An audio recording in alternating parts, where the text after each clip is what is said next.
우리 성가대 찬양처럼 높이 계신 그리고 우리를 구원하기 위해 오신 하나님을 그리고 예수 그리스도를 호산나하며 찬양하는 저와 여러분이 되시기를 원합니다. 오늘은 특별히 어린이들이 함께 예배를 드립니다. 어린이들의 말씀을 먼저 전하고 아이들을 축복해서 우리 찬양에서 내보내고 계속해서 메시지를 전하겠습니다. 우리 올해 교회 표가 새로 정해졌습니다. 우리 양쪽에 현수막이 있는데요. 우리 교회 표를 보고 함께 읽어보겠습니다. 시작. 내 교회를 세우리니. 자, 우리 어린이들만 한번 읽어볼게요. 시작. 내 교회를 세우리니. 네. 여기서 내가 누구냐면 예수님을 이야기해요. 예수님께서 교회를 세우신다는 거예요. 교회는 사람이 건물을 짓지만 사실 우리가 모여서 예배드리는 이 교회를 만들어주신 분은 예수님이라는 거예요. 왜 예수님께서 교회를 세워주셨을까? 자, 우리 목사님 볼게요. 어느 날 저녁에 이 손가락 다섯이 서로 이야기를 해요. 어떤 이야기를 하냐면 자고 있는 손가락들을 깨워서 엄지가 이야기합니다. 야, 너네 나처럼 최고가 돼본 적이 있어? 사람들이 항상 최고를 이야기할 때는 나를 들어서 쓴단 말이야. 그러니까 나는 어디서든 최고야. 그래서 나를 최고 손가락이라고 불러. 그랬더니 옆에 있던 검지가 야야야, 너는 그래봤자 손가락으로 하늘만 가르쳐줄 수 있잖아. 나는 어디든지 다 가르쳐줄 수 있어. 이것을 보세요, 저것을 보세요. 그리고 심지어 너랑 합치면 내가 모든 물건도 다 집을 수 있어. 심지어 젓가락질도 우리 둘이서 하잖아. 에이, 젓가락질 너네 둘이서만 하는 거 아니잖아. 나도 도와줘. 그리고 너네보다 난 더 중요한 게 있어. 요즘은 키가 중요한 세대야. 그런데 내 키가 제일 크잖아 하면서 가운데 손가락이 이야기하는. 근데 맨 마지막 손가락이 야, 나는 가장 작고 말랐지만 그래도 중요한 게 하나 있다. 약속은 다 내가 한다. 너네 약속하지 않으면 얻을 수 있는 거 아무것도 없는 거 알아? 이러면서 손가락이요, 다 내가 잘랐어, 내가 잘랐어, 내가 잘랐어 하고 이야기하고 있어요. 그런데 이렇게 서로 자랑하는데 딱 한 손가락만 말을 못해요. 누구예요? 약지, 네 번째 손가락. 나는 그래 키도 크지 않아요. 나는 약속도 못해요. 나는 뭐 해야 될까요? 이러고 있는데 우리 건우가 이야기한 것처럼 어느 날 결혼식 할 때 보니까 반지가 이 가운데 쏙 들어와요. 다른 손가락들은요 다 자기가 잘났다고 이야기하는데 네 번째 손가락은 누가 멋있게 해줬어요? 반지가 멋있게 해준 것 같죠? 근데 반지가 아니라 반지를 누가 끼워줘요? 반지의 주인 몸이 끼워줬어요. 어머, 다른 손가락은 다 내가 잘나는 건데 이 네 번째 손가락은 반지를 낌을 통해서 다른 사람으로 인해서 내가 잘난 사람이 되는 거예요. 교회는요 보니까 이런 사람들이 모여 있어요.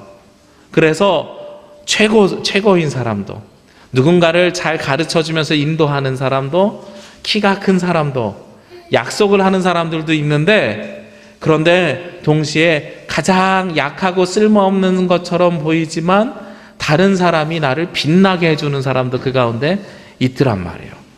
근데 더 중요한 게 있어요. 이 손가락들이 다섯이 나는 오늘 맛있는 거 사 먹으러 이 옆에 국제마트 갈래. 아니, 나는 저쪽에 CU 편의점이 좋아. 아니야, 편의점은 세븐일레븐이지. 셋이서 이렇게 나눠서 사 먹으러 갈 수 있을까요? 없죠. 모두가 다 어떻게 해야 돼요? 같이 가야 돼요. 한 손가락에 물건을 집을 수 있어요? 없어요. 같이 집어야 돼요. 서로가 다 자기가 잘났다고 생각하고선 살아가고 있지만 결국은요, 이 다섯 손가락이 다 다른 모양과 모습과 쓰임새가 있지만 결국은 다 하나의 몸 안에 포함되어져 있어요. 우리가 1월 첫 주 예배에 굳이 우리 어린이들이 재미없고 잘 알지도 못하고 지루한 이 예배에 같이 예배를 드리는 이유가 있어요. 첫 예배를 온 가족이 함께 예배를 드리자고 온 가족 예배를 우리가 드리는 이유가 있어요. 우리는 모두가 다 어떤 사람들이에요? 손가락의 모양은 달라도 우리는 모두가 다 한 몸이기 때문에 그래요. 그런데 이 몸을 뭐라고 이야기하냐면 교회라고 이야기하는 거예요. 성경에 보니까 교회가 예수 그리스도의 몸이래요. 예수님께서 세워주신 것은 바로 그 교회를 세우신대요. 우리 어린이들이 우리 제주 남북의 모든 구성원들 중에서 어쩌면 가장 약한 사람일 수도 있어요. 그렇지만 가장 빛날 수 있는 사람이 되기도 해요. 우리 교회 안에서 우리 예수님께서 세워주신 이 교회가 여러분들도 중요한 그 중에 한 사람이라는 것을 기억하고 우리 2017년을 시작했으면 좋겠어요. 우리 어린이들 기도하겠습니다. 손 모으고요. 눈 감고요. 하나님, 하나님께서 사랑하신 우리 제주남부교회 어린이들 이 시간 함께 예배하며 하나님께서 예수님을 통해 세워주신 이 교회의 아주 소중한 구성원임을 기억합니다.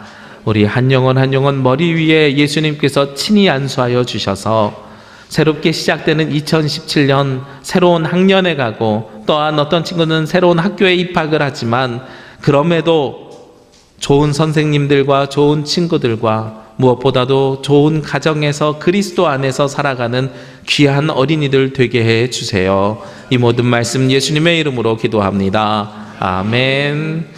우리 아이들 축복을 좀 해줬으면 좋겠는데요. 우리 당신은 하나님의 언약 안에 있는 축복의 통로. 우리 아이들을 향해서 함께 축복하고요. 우리 아이들 노래가 가사가 시작이 되면 그때 일어나서 이렇게 돌아서 가운데로 나갈게요.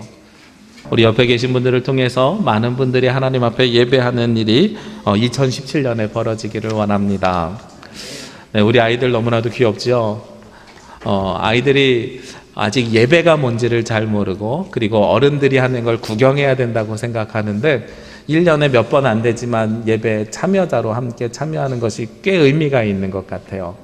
제가 어렸을 적에 기억해 보면 그래도 저는 어린이들을 위해서 메시지를 따로 전했는데 꼭 1년에 4번은 어른들과 함께 예배를 드리는데 아이들을 위한 메시지가 따로 전해지지도 않고 중간에 나가지도 않습니다.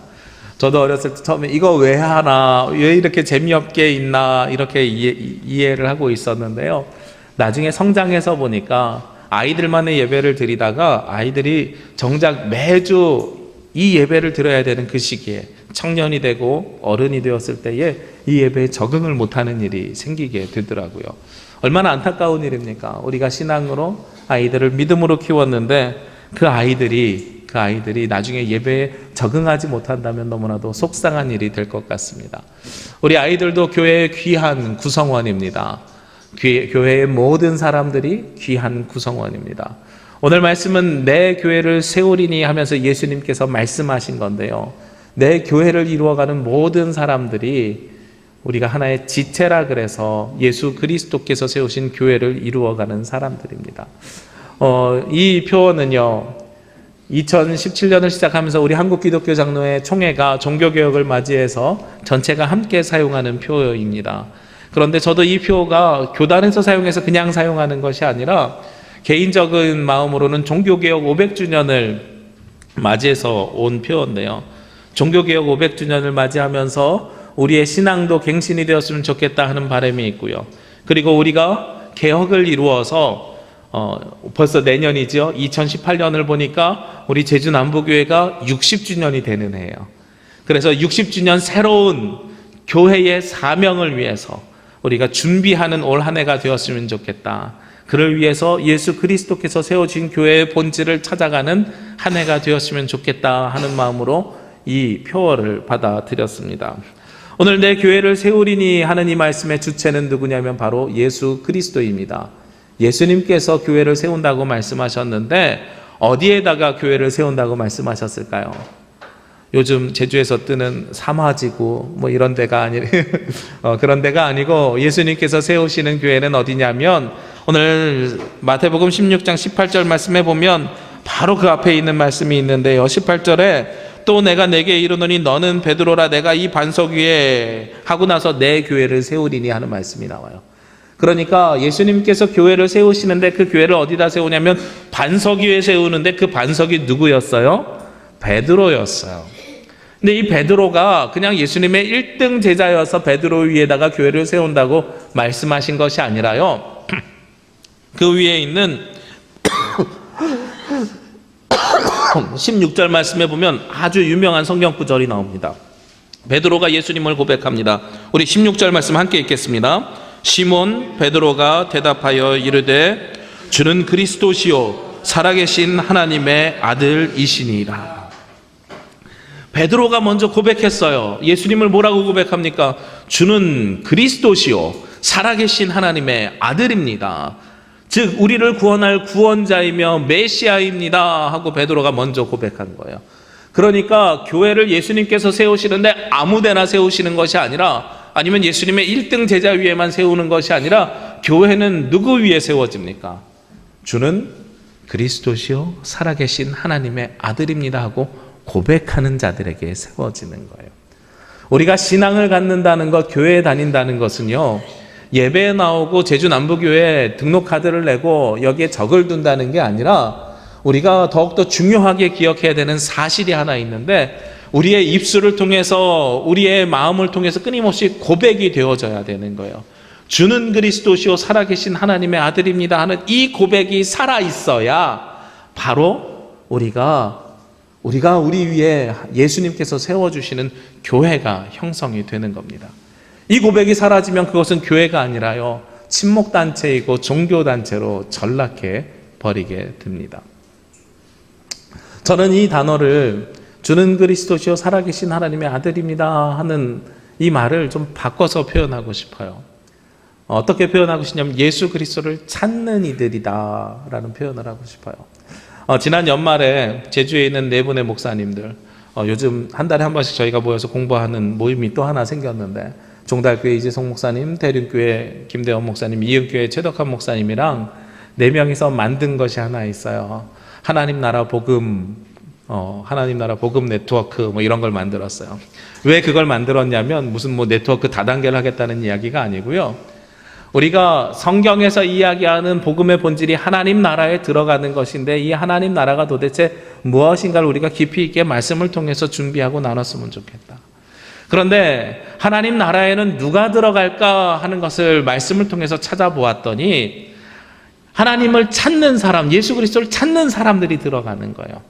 그냥 찾는 사람 하면 우리는 새가족처럼 생각을 하는데, 그게 아니라 우리가 드리는 예배가 누가 드리는 예배가 되어야 되냐면 예수 그리스도를 찾는 사람들이 드리는 예배여야 되는 거예요. 여러분들이 매주 주일날 교회에 나오는데, 교회에 나와서 교회를 찾고 목사를 찾고 사람을 찾는 것이 아니라 누구를 찾으셔야 되냐면 나를 구원하시는 예수 그리스도를 찾으셔야 되는 겁니다. 우리가 그 찾는 사람이 되지 않으면, 예수 그리스도를 찾는 사람이 되지 않으면 우리 가운데 예수님이 오시지 않으세요. 찾아야 찾을 수 있습니다. 저는 어릴 적에요, 제 머릿속에 잊혀지지 않는 것이 하나 있어요. 저희 할아버지가 실향민이셨습니다. 실향민이라는 것은 고향이 어디예요? 북한에 있다는 거죠. 지금도 생생하게 기억이 나는데 80년대 초반에 무엇이 있었냐면 이산가족 찾기라는 프로그램이 있었어요.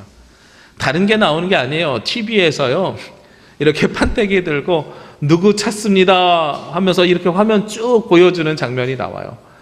근데 거기서 눈을 하나도 떼지 않고 아주 그냥 몇 시간 내내 몇 날 며칠을 보고 계시는 것을 제가 목격했어요. 가족을 찾고 싶으니까, 찾아야 되겠다는 마음에 찾는 이는요 그곳에서 눈을 띄지 않더라고요. 찾는 이는 찾을 때까지 끊임없이 나아가고 끊임없이 찾아가고 하더라고요. 물론 저희 할아버지는 가족을 찾지 못하셨습니다. 나중에 이산가족 찾기 남북 적십자사에 신청해서 확인해 본 결과 생사를 확인할 수 없다는 모든 가족이 연락을 회신으로 받았습니다. 그리고 나서 모든 것을 포기하시긴 하셨는데요. 그런데 그 모습을 통해서 찾는 이의 간절함을 엿볼 수가 있었습니다. 우리가 예수 그리스도를 찾지 않으면 그 예수 그리스도를 만날 수 있는 기회조차 없는 거예요. 오늘 심지어 주는 그리스도시요 살아계신 하나님의 아들입니다 하고 주님 앞에 찾아 나온 이 베드로에게 예수님께서 어떻게 말씀하셨냐면, 네 이름을 시몬에서 베드로라 할 것이다. 너를 반석과 같이 단단하게 할 것이다 하고 말씀하셨어요. 단단하게 변화시켜 주시는 거예요. 잘 보십시오. 베드로가 했던 건 하나밖에 없습니다. 주는 그리스도시요 살아계신 하나님의 아들입니다 하고 고백했던 그 고백 하나밖에 없어요. 베드로는 고백만 했고 예수님을 찾기만 했습니다. 그랬더니 이 베드로를 반석으로 변화시켜 주신 분이 누구예요? 예수 그리스도예요. 이게 바로 우리의 신앙의 본질이라는 겁니다. 종교개혁이 일어난 이유도 바로 거기에 있는 거예요. 내가 무엇을 했기 때문에, 내가 헌금을 얼마나 많이 했기 때문에 그것이 나의 신앙을 단단하게 만들어주는 것이 아니라요, 우리는 한 가지만 하면 돼요. 예수님을 나의 구원자로 고백하고, 그리고 그 고백을 하면서 주님을 찾기 위해서 주님 앞에 나오면 누가 변화시켜 주세요? 전능하신 하나님의 아들 예수 그리스도가 우리를, 베드로를 반석으로 변화시켜 주신 것처럼 우리를 변화시켜 주시는 거예요. 변화의 주체는요, 내가 아니라요, 예수 그리스도입니다. 예수 그리스도를 만나야 우리가 변화되는 겁니다. 우리는 새해가 되면 많은 결심과 결단을 합니다. 그렇죠? 올해도 많은 결심했어요. 우리 개인적으로도 결심했는데 심지어 교회에서도 결심하라고 이런 종이 같은 거 나눠주고 있어요. 우리가 이렇게 결심하고 결단하는 이유가 뭐가 있겠어요? 결심하고 결단하는 것은 내 삶이, 내 인생이 그만큼 변화되기를 원하는 마음이거든요. 내 삶의 방향과 초점과 목적이 변화되기를 원하는 마음으로 우리가 결심하고 결단을 하는데, 그런데 그것이 얼마나 많이 이루어지냔 말이에요. 내가 하려고 그러면 쉽게 할 수 있는 것 없어요. 흔히 독한 사람들을 우리가 이야기하는데 어떤 사람들이 독한 사람들이에요? 담배를 끊는 사람하고는 상종도 하지 말라고 어떤 분들이 그러시던데 독한 분이라 그러시더라고요. 잘 모르겠어요. 다이어트 하면서 음식 곱기를 끊는 사람들 독한 사람이라 그러는데 잘 모르겠어요. 근데 그런 일들이 다 내가 한다고 해서 얼마나 이루어질까? 개인적인 견해로는요, 일정 시간 동안 내 의지로 할 수 있겠지요. 그런데 그 시간을 넘어서기가 쉽지 않습니다. 누가 그 근본을 바꿔줘야 되는 거예요. 예수 그리스도가 그 근본을 변화시켜 주어야 그때 내가 비로소 바뀌게 됩니다. 시몬이 베드로로 그래서 반석이 될 수 있었던 이유는 바로 주를 찾고 그 주를 고백했기 때문에 가능합니다. 그러니까 내 교회를 세우리니 하는 이 예수님의 말씀에 전제가 있는 거죠. 예수님께서 내 교회를 세우는데 누구에게 그 교회를 세워주십니까? 주는 그리스도시요 살아계신 하나님의 아들입니다 하고 고백하는 자들에게, 그리고 예수 그리스도를 찾으며 매주 주님 앞에 나오는 자들에게 예수님은 그들 위에다가 교회를 세워주십니다. 그렇게 그 사람들이 모여서 세워지신 것이 바로 이 제주 남부교회입니다. 교회는요, 사람의 것이 아니고요, 건물이 아니고요, 예수님께서 세워주셨고 예수님을 고백하는 사람들의 모임이라고 말씀드렸어요. 고린도전서 1장 2절 말씀에 보면 하나님으로부터 부름받은 사람들, 그리고 그리스도를 주라고 고백하는 사람들, 그들이 성도라고 거룩하게 구별되어서 모여있는 이 모임이 바로 교회라고 말씀하고 있어요. 그래서 우리가 고백하고 반석으로 변화되어서 우리 위에 교회가 세워지게 되면 그 결과가 어떤 결과로 바뀌게 될까요? 오늘 말씀 18절 말씀의 뒤에요, 내 교회를 세우리니 뒤에 어떻게 말씀이 쓰여져 있습니까? 음부의 권세가 이기지 못하리라. 이렇게 예수님을 고백하고 그 고백 위에 교회가 세워지면, 예수님의 교회가 세워지면 세상의 그 어떠한 악한 세력들도 우리를 공격하지 못하는, 우리가 흔들림 없는 교회가 될 것이라고 말씀하고 있습니다. 교회 주인이 누구세요? 예수님이십니다. 예수님이 주인이신데 누가 감히 덤빌 수 있겠습니까? 우리가 지난 주일날 나눴던 말씀 있지요? 성탄절에 어둠은 빛을 이길 수 없다. 제가 어느 모임에서 성탄절 주일 본문으로 어둠은 빛을 이길 수 없다 이렇게 썼더니 다른 목사님들이 그거 우리도 가져가도 돼요. 그래서 제주노에서 4개 교회가 그 제목으로 지난주에 말씀이 전해졌어요. 어둠은 절대로 빛을 이길 수 없습니다. 예수님께서 세워주신 교회가 예수님이 주인이 되어주시면 그 세상의 어떠한 흔들림과 세상의 그 어떠한 공격에도 이 교회는 절대로 흔들리지 않는 튼튼한 교회로 변화됩니다. 그런데 그런 건 있을 수 있을 것 같아요. 지난 한 해 동안에 벌어졌던 커다란 일 중에 하나가 무엇이냐면 경주에 지진이 났어요. 5.8리터의 지진이 났고 거기에서 끝난 것이 아니라 여진이 계속되면서 사람들이 공포에 떨었습니다. 제가 처음으로 전도했던 친구가 하나 있어요. 중학교, 고등학교 동창이면서 중학교 2학년 때 교회 가자 그래서 처음으로 전도해서 함께 교회 다니는 친구가 있었는데 그 친구가요, 대학을 졸업하고 직장 생활하다가 어디에 내려가서 사냐면 지금 경주에서 살고 있어요. 그래서 제가 그 지진이 났을 때에 그 친구에게 전화를 했어요. 전화를 해가지고 잘 사냐, 괜찮냐 여러 가지 안부를 물었더니 너무나도 두렵다는 거예요. 이 땅이 흔들리는 게 두려운 게 아니라 땅이 흔들리기 전에 소리가 먼저 온대요. 두두두두두두. 핸드폰 진동 소리와 같은 드르르 하는 소리가 온대요. 그래서 경주 사람들이 지진이 몇 번 일어난 다음에 핸드폰을 진동으로 안 해놓는데요. 왜냐하면 진동 소리만 들려도 이게 지진이 오는 것처럼 겁이 나가지고 너무 두려워서 그것이 진동으로 안 돌려놓는다 그러더라고요. 그 진동 소리가 너무나도 두렵더래요. 소리가 너무나도 두렵더래요. 그러면서 그 친구가 대학에서 무엇을 전공했냐면 건축을 전공했거든요. 그 친구에게 물어봤어요. 야, 너네 집은 내진 설계가 되어 있냐? 그래서 우리 집은 오래된 집이라서 내진 설계가 되어 있지 않아. 그래도 내진 설계가 되어 있는 집이 좀 날 건데 그랬더니 하는 이야기가 내진 설계가 되어 있는 집이 공포는 더 심하대요. 왜냐하면 내진 설계가 되어 있다는 것은 땅이 흔들릴 때요, 건물이 부러지지 않게 건물도 같이 흔들려주는 거예요. 그러니까 내진 설계가 되어 있는 집이 뭐 이렇게 선반에 있는 게 떨어지는 확률이 더 많대요. 그런데 벽에 금이 가거나 갈라지거나 무너지는 일은 훨씬 더 적은 거죠. 하나님께서 교회를 단단한 곳에 세워주신다고 말씀하신 다음에 흔들리지 않게 하신다고 말씀하셨거든요. 이 이야기는 내진 설계가 되어 있을까요? 안 되어 있을까요? 하는 궁금증을 제가 말씀을 보면서 갖게 되었어요. 내진 설계가 되어 있는 교회가 흔들리지 않을까요? 안 되어 있는 교회가 흔들리지 않을까요? 건물로 이야기하면 내진 설계가 안 되어 있으면 그 건물은요, 무너질 수밖에 없습니다. 그런데 예수님께서 세워주신 건물이 무너지겠습니까? 안 무너지죠. 그런데 안 무너지려면 반대로 무엇이 많겠어요? 흔들림은 많겠지요. 그런데 그 흔들림이 무너지는 흔들림이 아니라 우리를 건강하게 지켜주는 흔들림이겠지요. 자, 여기에서 교회의 특징이 나오는 거예요.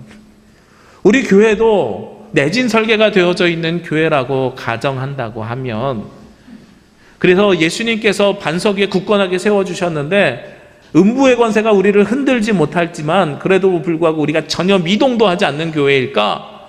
미동도 하지 않는 교회는요, 어느 날 무너져 버리는 거예요. 무너져 버리는 거예요. 오히려 교회가 조금씩 흔들림이 있을 수 있어요. 오히려 다른 교회보다 흔들림이 클 수 있어요. 떨어지고 그 다음에 넘어지고 부서지고 하는 일들이 더 많을 수도 있어요. 그런데 그럼에도 불구하고 그것을 어떨 수 있는 힘이 있는 거예요? 이길 수 있고 회복할 수 있는 힘이 있어요. 선반에서 떨어진 물건은 다시 올려놓으면 되는 것인데, 이게 내진 설계가 안 되어서 금이 가고 부러진 건물들은요, 건물을 다시 지어야 되잖아요. 회복이 어렵게 되는 거예요.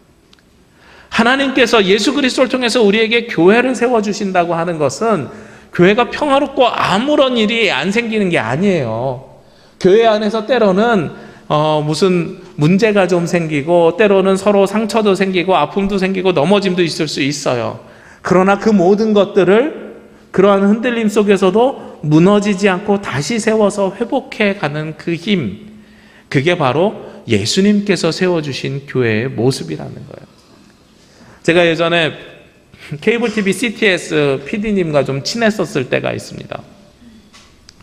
그 PD님에게 그런 이야기를 한번 농담처럼 해본 적이 있어요. 우리 CTS에서 틀면 매번 목사님들 설교만 나오는데요, CTS나 CBS에서 시트콤 하나 만들었으면 좋겠어요. 그랬더니 그 PD님이 뭐라고 그렇게 반문을 해요. 시트콤이요? 무슨 시트콤이요? 하고 그러더라고요.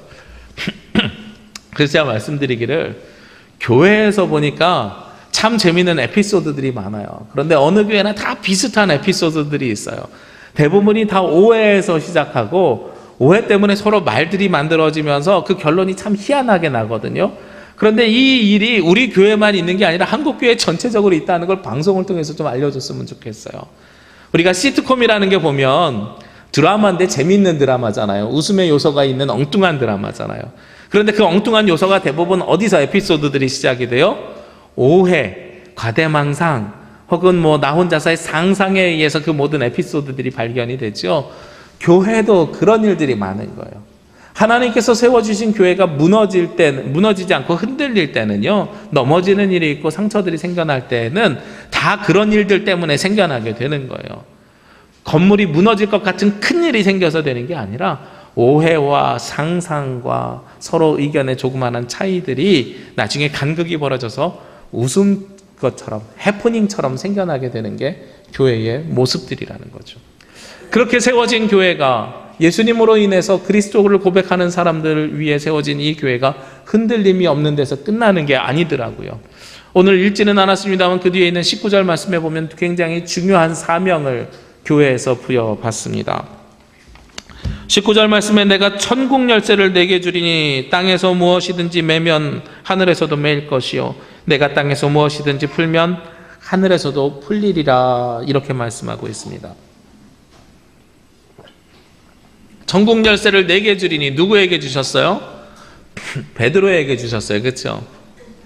가톨릭에서는 베드로가 받았다고 해서 이 베드로가 사도고 사도들만 이 천국 열쇠 사도권을 가지고 있다고 이야기를 해요. 그런데 사실 이 천국 열쇠는 베드로가 받았다는 것은 누가 받은 거예요? 엄밀하게 이야기하면 교회가 받은 거예요. 교회가. 그래서 우리를 통해서 하나님 나라에 들어갈 수 있느냐 없느냐가 결정되는 거예요. 우리가 잘해서 그것을 열어주면 하나님 나라에 우리 모두가 들어갈 수 있는 것이고, 우리가 그것을 잘 못해서 그것을 닫으면 하나님 나라에 못 들어가게 되는 거예요. 그러니까 하나님께서 교회를 세운 다음에 우리에게 무엇을 주셨어요? 사명을 주신 거예요. 그 사명이 뭐냐면 열쇠를 주셨어요. 어디에 가는 열쇠예요? 하나님 나라에 들어가는 열쇠를 주셨어요. 우리가 아까 아이들 나갈 때 축복송 했잖아요. 당신은 하나님의 언약 안에 있는 축복의 통로, 당신을 통하여 열방이 주께 돌아오게 되리, 당신을 통하여 열방이 주께 예배하게 되리. 축복성을 정할 때 그냥 정하는 게 아니에요. 우리 기독교의 CCM 중에 축복성이 한 10여 가지가 있는데, 그런데 보니까 하나님께서 이 교회를 어떻게 사용하시기를 원하는 마음으로, 우리를 통하여서 많은 사람들이 하나님께 돌아오고 우리를 통하여서 하나님 앞에 예배하는 사람들이 늘어나기를 바라는, 우리가 그 축복의 통로로 쓰임받아야 된다고 말씀하고 있는 것입니다. 하나님께서 예수 그리스도를 통해서 예수님의 교회를 세우시는데요, 그 교회는 사명이 있습니다. 열쇠를 받았습니다.